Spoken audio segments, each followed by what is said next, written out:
Archery jokes, bow and arrow jokes. Q. What did the lustful maiden say to the handsome archer? A. You make me quiver. Q. What do real archers say to compound archers? A. I see you still have your training wheels on your bow. Q. What do you call a professional archer without a girlfriend? A. Homeless. Q. Did you hear about the blonde who shot an arrow into the air? A. She missed. Q. What did the archer make out of his bow? A. A bow tie. Q. What do you get when you get two bullies? A. Two bulls. Q. What kind of bow can't be tied? A. A crossbow. Q. What did the archer get when he hit a bullseye? A. A very angry bull. Q. What did the archer say when he hit a bull? A. I got a bullseye. Time flies like an arrow.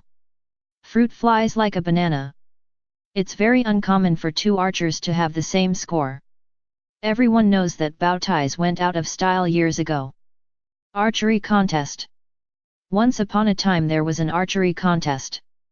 The first archer, wearing a long cape covering his face, lines up in position. He takes a deep breath and fires an arrow which finds the center of the target. Then he takes off his cape and screams, "I am Robin Hood." The crowd cheers. The second archer with a cape lines up in position. He fires his arrow which hits the center and cuts Robin Hood's arrow into two. He takes off his cape and screams, "I am William Tell." The crowd cheers. Finally, a third man in cape lines up in position. He fires his arrow but it goes all wrong. It flies past the crowd and kills the king.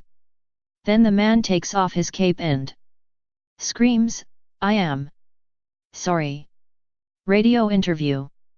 Note, this is an exact transcript of National Public Radio, NPR.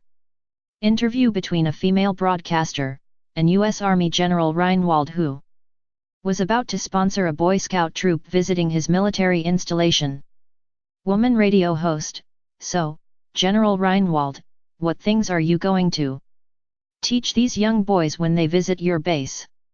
General Reinwald: We're going to teach them climbing, canoeing, archery, and shooting.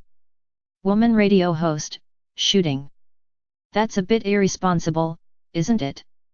General Reinwald: I don't see why. They'll be properly supervised on the rifle range. Woman radio host: Don't you admit that this is a terribly dangerous activity to be teaching children? General Reinwald: I don't see how. We will be teaching them proper rifle discipline before they even touch a firearm. Woman radio host: But you're equipping them to become violent killers. General Reinwald: Well, you're equipped to be a prostitute, but you're not one, are you? The radio went silent and the interview ended. A fine shot. A duke was hunting in the forest with his men-at-arms and servants. He came across a tree. Upon it, archery targets were painted and smack in the middle of each was an arrow. "Who is this incredibly fine archer?" cried the duke. "I must find him." After continuing through the forest for a few miles he came across a small boy carrying a bow and arrow. Eventually the boy admitted that it was he who shot the arrows plumb in the center of all the targets. "You didn't just walk up to the targets and hammer the arrows into the middle, did you?" asked the duke worriedly. "No, my lord. I shot them from 100 paces. I swear it by all that I hold holy." "That is truly astonishing," said the duke. "I hereby admit you into my service." The boy thanked him profusely. "But I must ask one favor in return," the duke continued. "You must tell me how you came to be such an outstanding shot."